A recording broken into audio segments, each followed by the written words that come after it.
Thank you and welcome to the show this morning. The topic this morning is community empowerment and the criminal justice system. And we have to talk about efforts to empower the community to become much more aware of what is going on in the criminal justice system.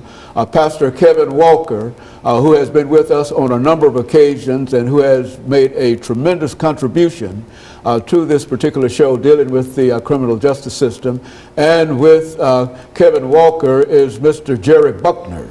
Mr. Buckner has been with us on another occasion, and he has given us some very, very important information in reference to efforts to deal with the criminal justice system.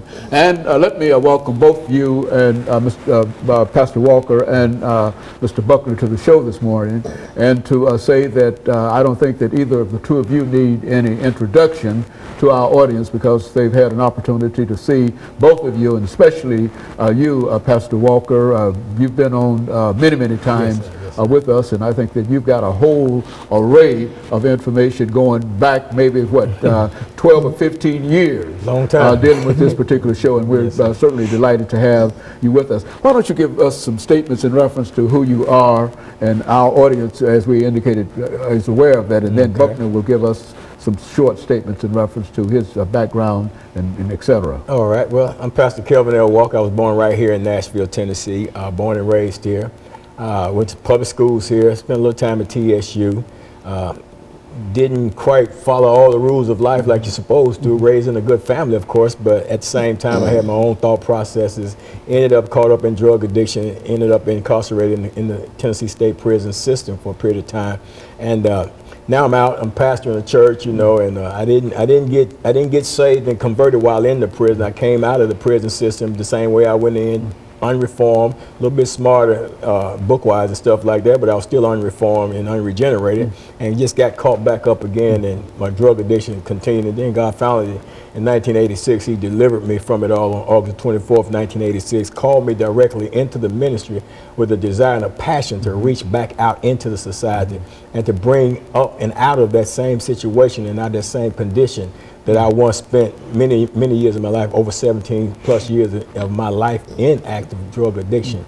And you know, and then being incarcerated in the prison system for about 5 years total of my life. So, and that brings me to who I am today and where I am today, and my focus here today in terms of how to reach out into the community and help those that are still lost. And of course, Jerry Buckner, you were with us earlier, but give our audience some information in reference to who you are. So my name is Jerry Buckner, and I'm from Nashville, Tennessee, east side of Nashville.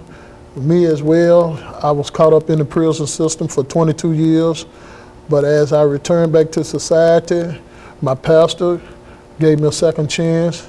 I work with Cafe Hope to help ex-offenders to transition back into society, help them find jobs, help them get their GED, and etc.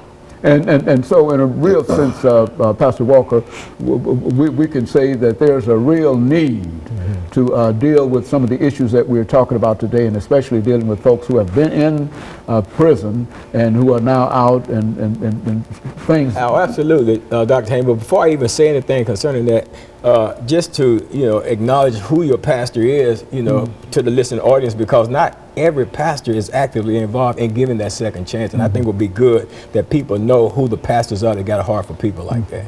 Well, my pastor's name is Sam Kirk. He's the founder of Youth About Business, Lord House Ministry. He believes in giving each and every one a second chance.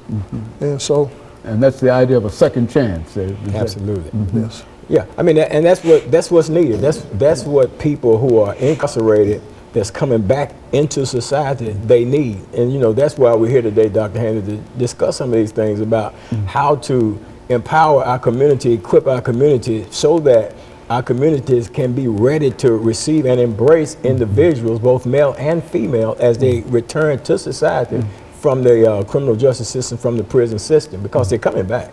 I mean, without a doubt, 90-something% of the people who are incarcerated are eventually at some point released from the prison system. And during the last few seconds that we have before our first commercial break, and so we're saying that there's something that the community should be able to do in order to assist these individuals. I think we did something with you at one time called Help Me, I'm Coming Home. Absolutely. Yes, and that's still, you're saying that still holds true, that these individuals are going to come home, but for the most part they're going to find some difficult problems because people don't want to greet them with open arms. Is that what we're saying? Absolutely. And so now during the second segment we're going to come up with some ideas as to how the community might work together in order to greet these individuals. And we'll be back with our audience following this very, very short commercial break.